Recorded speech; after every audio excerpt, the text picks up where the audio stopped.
సర్కారోళ్ళ ఉద్దారకం చేయంగా ఉరుము ఉరిమి మంగళం మీద పడ్డట్టే అయితంది ఇప్పుడు తెలంగాణల రైతన్నల పరిస్థితి. పోయిన పసల్కు యూరియా రామచంద్ర అన్నట్టుంటే ఈ పసల్కు యాప్ల యూరియా ఎట్లా బుక్ చేసుకునుడురో రామచంద్ర అని తనలాడే పరిస్థితి వచ్చింది అన్నదాతలకు. మరి కాదా? గొట్టు పనిని అల్కగా చేయాలి గాని అల్కటి పనిని గొట్టు పని చేసింది సర్కారు. సొసైటీల కాడ దొరికే యూరియా బస్తాలను యాప్ల పెట్టి రైతన్నలకు నరకయాతన పడేటట్టు చేస్తున్నారు. ఇగో ఇది జోగులాంబ గద్వాల జిల్లా కేంద్రంలో ఉన్న సహకార సంఘం ఆఫీస్ కాడ యూరియా కోసమని రైతులు పడుతున్న గోస. పొద్దుగాల 6 గంటలకు వచ్చిండ్రట యూరియా బస్తాలు ఇస్తారేమోనని. యాప్ల బుక్ చేసుకోవాలని చెప్పిండ్రట అధికారులు.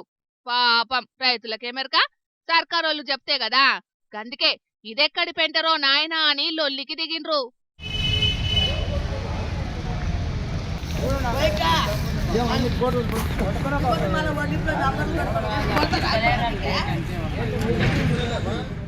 శనారం కొంతమందికి యూరియా ఇచ్చిండట.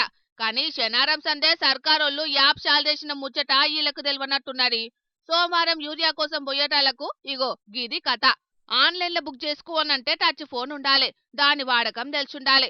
లేదంటే మీ సేవకు పోవాలే యూరియా బుక్ చేసుకునేటందుకు మళ్ళింత ఖర్చు పెట్టాలి. అట్లని ఇంటికే డోర్ డెలివరీ చేస్తారా అంటే మళ్ళా సహకార సంఘం కాడికే పోవాలే తేవాలే. సూతా అంటే సర్కారోళ్ళు దుకాన్ల ముంగట క్యూ లైన్లు చెప్పుల వరుసలు లేకుండా చేయాలని అనుకుంటున్నట్టున్నారు గాని రైతన్నలకు యూరియా తిప్పలు లేకుండా చేద్దామని అనుకుంటలేనట్టున్నారు. ఎందుకంటే రైతుల తిప్పలు తగ్గకపోగా డబల్ అయినాయి ఇప్పుడు. సరే బయట దుకాన్లనన్నా కొందామంటే వెనక నుయ్యి ముంగట గొయ్యి అన్నట్టు ఇటు యాపు తిప్పలు అటు రేట్ల తిప్పలు. 266 రూపాయలకొచ్చే యూరియా బస్తా 300, 350 దాకా అమ్ముతున్నారట. ఈరేకి వచ్చినాము, చిన్న సెల్లులు ఉన్నాయి. ఇప్పుడు ఓటీపీ రావాలి, అది రావాలంటే మాకు తెలియవు. మాకు ఎప్పుడులాగా ఈరే ఇయ్యాలి.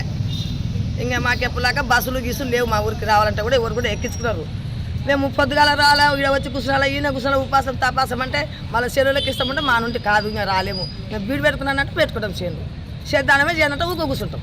సూతాన్ రనోళ్ళ సర్కారులు డబ్బా ఫోన్లతోటి యూరియా ఎట్లా బుక్ చేసుకోవాలనో చెప్పుండ్రి మరి.